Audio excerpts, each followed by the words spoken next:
श्री गुरु चरण कमलेभ्यो नमः। मातृ पितृ चरण कमलेभ्यो नमः। मित्रों नमस्कार। मैं आपके अपने YouTube channel doctor Narottam Sharma में आपका हार्दिक स्वागत करता हूं। आज मैं लेकर आया हूं स्ट्रेमोनियम का भाग 2 पार्ट 2। इससे पहले हमने पार्ट 1 बनाया था। पार्ट 1 में हमने देखा था मित्रों कि स्ट्रेमोनियम इन चीज़ों से डरता है।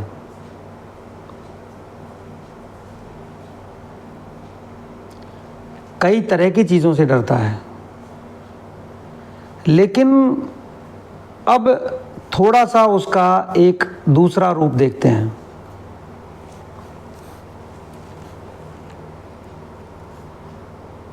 स्ट्रेमोनियम उग्र है। डर का फेज देखा था हमने, अब हम देख रहे हैं वायलेंट। स्ट्रेमोनियम वायलेंट है और उग्रता भी एक्सट्रीम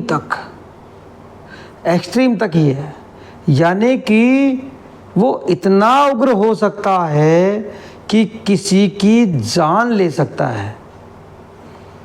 उसे जो चीज़ें तकलीफ़ देती हैं या जिन चीज़ों से वो डरता है, घबराता है, उसको वो टेम्परेरी नहीं बल्कि परमानेंट ख़त्म करना चाहता है।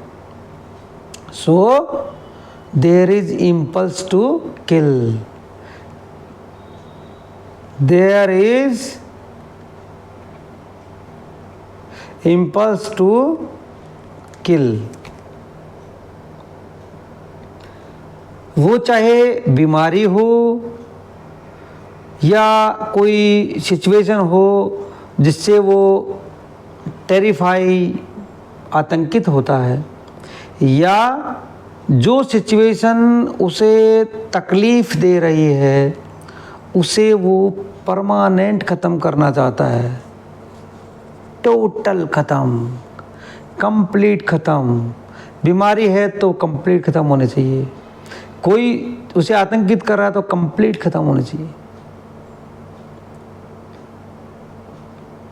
तो स्ट्रेमोनियम का जो रूब्रिक्स होगा वो क्या है? There is kill desire to. There is killed desire to. एक और बात बताना चाहता हूं स्ट्रेमोनियम के बारे में मित्रों, कि वो अनईजी हो जाता है या डिस्कम्फर्ट में चला जाता है जब वो फैमिलियर जगह पर नहीं होता। यानी स्ट्रेंज प्लेस,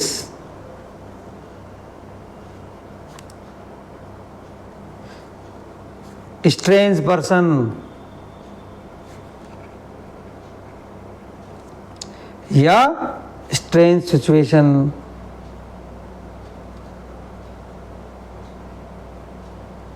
मित्रों देखिए, मैं एक पिक्चराइजेशन की तरह से, एक कहानी की तरफ से मैं आपको समझाने की कोशिश कर रहा हूँ कि तो वो उसकी जो सिम्टम्स हैं वो आपके दिमाग में पूरी तरह से बैठ जाएं और आप देखते ही पेशेंट को पहचान लें, थोड़ा सा बात करते ही पहचान लें।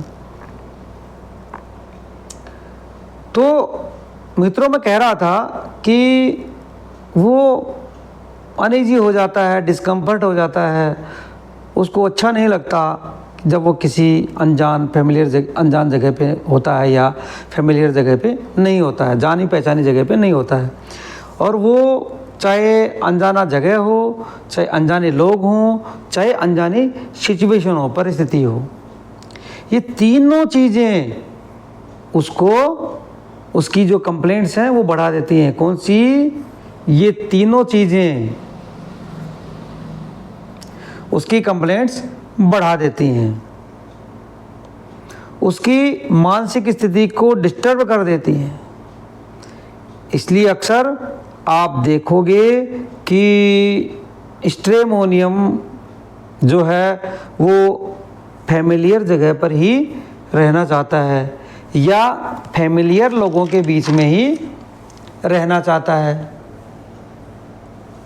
और स्ट्रेमोनियम का एक और सिम्टम है मित्रों, गरीबी का डर, fear of poverty, fear of poverty, गरीबी का डर। मैंने अपनी प्रैक्टिस में अक्सर देखा है, क्योंकि मैं पूछते रहता हूँ कि आप क्या करते हैं, जैसा कि मैंने क्वेश्चनरी में आपको बताया था पिछले वीडियोस में, आपका प्रोफेशन क्या है। फियर ऑफ पॉवर्टी यानी गरीबी का डर। गरीबी शारीरिक भी हो सकती है और गरीबी शारीरिक का मतलब कोई रोग इत्यादि, या आर्थिक भी हो सकती है, फाइनेंशियली भी हो सकती है, फिजिकली भी हो सकती है, भौतिक भी और आध्यात्मिक भी। भौतिक गरीबी भी हो सकती है या आध्यात्मिक भी हो सकती है। इस प्रकार का उसको डर लगता था। तो मैंने देखा कि जिन स्ट्रेमोनियम पेशेंट्स की को गरीबी का डर है, उन्हें मैंने अक्सर देखा है कि वे पैसे कमाने के पीछे भागते हुए, मैंने पैसे कमाने के लिए भागते हुए देखा उनको। पैसे हैं उनके पास, पैसे वाले हैं, फिर भी अंधाधुंध शरीर को नष्ट करते हुए वो लोग भागते रहते हैं पैसों के पीछे। यानी उसको कहीं लगता है कि मैं गरीब ना हो जाऊं, क्योंकि वो ऑक्यूपाइड रहना चाहता है। इसकी कल्पना शक्ति ज़बरदस्त होती है, लगातार उसके बारे में सोचता रहता है। या समझिए कि यदि पावर चाहिए, या तो वो पॉलिटिक्स में चला जाता है या पुलिस या अन्य प्रशासनिक सेवाओं के बारे में चला जाता है। ये अपना विल पावर होता है उसका। एक और अलग लक्षण होता है स्ट्रेमोनियम का, साल्वेशन, यानी मोक्ष। एक सिम्टम और होता है साल्वेशन, मोक्ष चाहिए होता है उसे। मोक्ष चाहे बीमारी से हो या सिचुएशन से, चाहे बीमारी से हो या परिस्थितियों से, सिचुएशन से, किसी भी तरह से हो सकता है मोक्ष, लेकिन वो मोक्ष आता है। यदि उसे लग रहा है कि मेरी आत्मा को मोक्ष मिलना चाहिए, तो वो आध्यात्म की तरफ चला जाता है। यदि उसको लगे कि मेरी आत्मा को मोक्ष मिलना चाहिए, तो आध्यात्म की तरफ चला जाता है। एक सिचुएशन देखते हैं मित्रों। वहाँ भी मैंने स्ट्रेमोनियम के सिम्टम्स अलग देखे हैं। जैसे 4 डॉक्टर बैठे हैं, तो स्ट्रेमोनियम का व्यक्ति वहाँ पर आध्यात्मिक बातें करने लगेगा। बैठे हैं डॉक्टर, और उनमें से बातें किसकी हो रही है? आध्यात्मिक, रुद्राक्ष की या मोक्ष की या ईश्वरीय बातें, ऐसी बातें करने लगेगा। अर्थात जब व्यक्ति को माहौल की भाषा है, जो माहौल की भाषा है, उसके विपरीत माहौल की बातें करता है।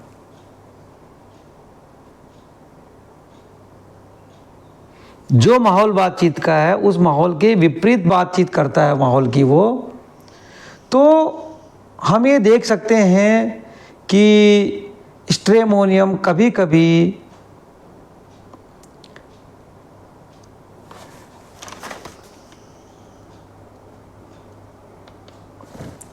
फॉरेन लैंग्वेज में बात करता है, कभी कभी फॉरेन लैंग्वेज में बात करता है।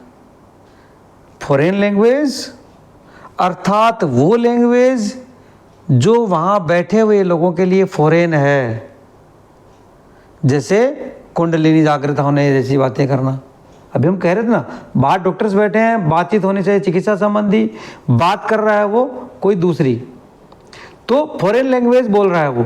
फॉरेन लैंग्वेज इस सेंस में कि उस माहौल के लिए तो डॉक्टर की बातें ही फेमिलियर हैं, यदि उस डॉक्टर के अलावा दूसरी बातें होती हैं तो उसके लिए फॉरेन लैंग्वेज है। अब जैसे मित्रों, यदि एक कॉमर्स का बच्चा है, उसके साथ में मैं बोलूं कि आपको कुंडलिनी के बारे में आपको क्या पता है, तो उसके लिए वे बातें फॉरेन लैंग्वेज हैं। अब समझे आप फॉरेन लैंग्वेज का मतलब मैं यहाँ किस सेंस में बोल रहा हूँ? माहौल के विपरीत बात। इसका मतलब ये नहीं है कि स्ट्रोमोनियम फ्रेंच में बात करेगा या किसी और लैंग्वेज में, इसका मतलब ये कतई नहीं है। बल्कि हमें समझना चाहिए कि वो माहौल या संदर्भ से हटकर कोई बात की जाए तो उसे फॉरेन लैंग्वेज कहेंगे। संदर्भ से हटकर, नोट कीजिएगा, संदर्भ से हटकर बातें, संदर्भ से हटकर बातें करेगा वो। हमें रेपर्टरी की जो चीजें हैं उसको तोड़कर अपनी भाषा में चेंज नहीं करेंगे जब तक होम्योपैथी को समझना या होम्योपैथिक ड्रग्स को समझना मुश्किल है। रेपर्टरी की जो भाषा है उसको अपने भाषा में, उसके सेंस को, उसके भावार्थ को जब तक हम नहीं समझेंगे तब तक होम्योपैथी को समझना या होम्योपैथिक दवाओं को समझना मुश्किल काम है। और मैं यही कोशिश करता हूं कि उन रूब्रिक्स को मैं आपको डिटेल में समझाऊं। एक जैसे मैंने अभी वीडियो बना रहा हूं कुछ देर के मेडिसिन के, यदि मैं उनके और डिटेल में आपको जाऊंगा, हो सकता है 4-4 घंटे का वीडियो बने। उस तरफ भी हम जाएंगे, लेकिन एक बार दवाइयों के बारे में आप में समझ पैदा हो जाए उसके बाद। एक और सिम्टम है डिजायर टू नेक्ट।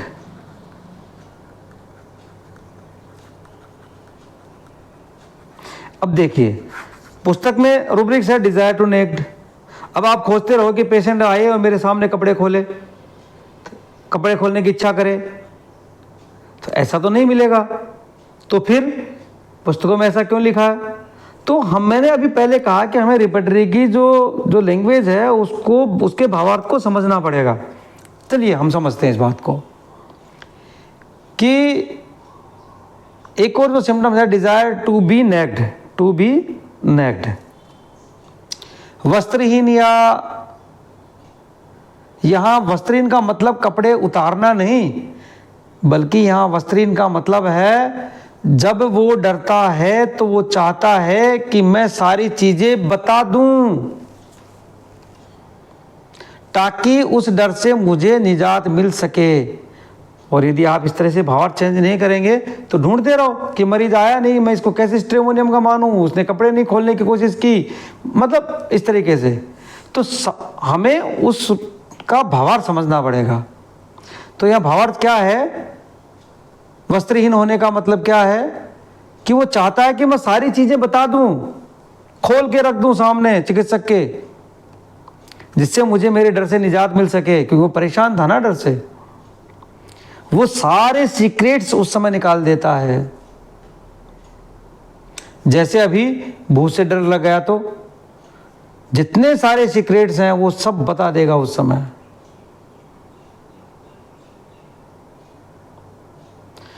इसको हम इंटरप्रेट करके ले सकते हैं क्या? Desire to be naked when there is terrifying stage।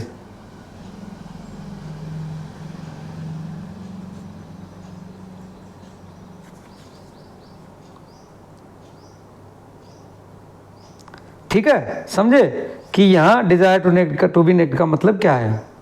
तो मित्रों, इस तरीके से हमें पुस्तकों की असली भावार्थ को समझना पड़ेगा, नहीं तो कंफ्यूज हो जाओगे। इसकी जो तकलीफ़ें होती हैं वो पेनलेस होती हैं, पेनलेस तकलीफ़। इसकी जो कंप्लेंट्स होती हैं वो क्या होती हैं, पेनलेस होती हैं। जैसे अब कोई बच्चा जंगल में है, वो किसी भूत से या किसी जानवर से डर गया या जानवर पीछे पड़ गया, वो भागते भागते जा रहा है। कई बार हमारे साथ भी ऐसा होता है कि कुत्ता पीछे पड़ा है और हम भागे और घर जाके पता चला कि मुझे अंगुलियों पर चोट भी आई है भागते भागते, लेकिन उस समय वो पता नहीं चलता, क्योंकि उस समय जो शारीरिक चोट है उससे ज़्यादा हमें मानसिक प्रॉब्लम बहुत ज़्यादा होती है। वो टेरिफाइंग स्टेज वाला स्टेज जो होता है इतना ज़्यादा होता है कि हमें पता ही नहीं चलता कि हमें चोट लगी है। इसलिए स्ट्रेमोनियम को देखेंगे कि उसके टॉन्सिल्स बढ़े हुए हैं लेकिन पेन नहीं है उसमें, उसकी कंप्लेंट्स बहुत ज़्यादा हैं, आँखों में इन्फ्लेमेशन है, बट कंप्लेंट्स आर पेनलेस।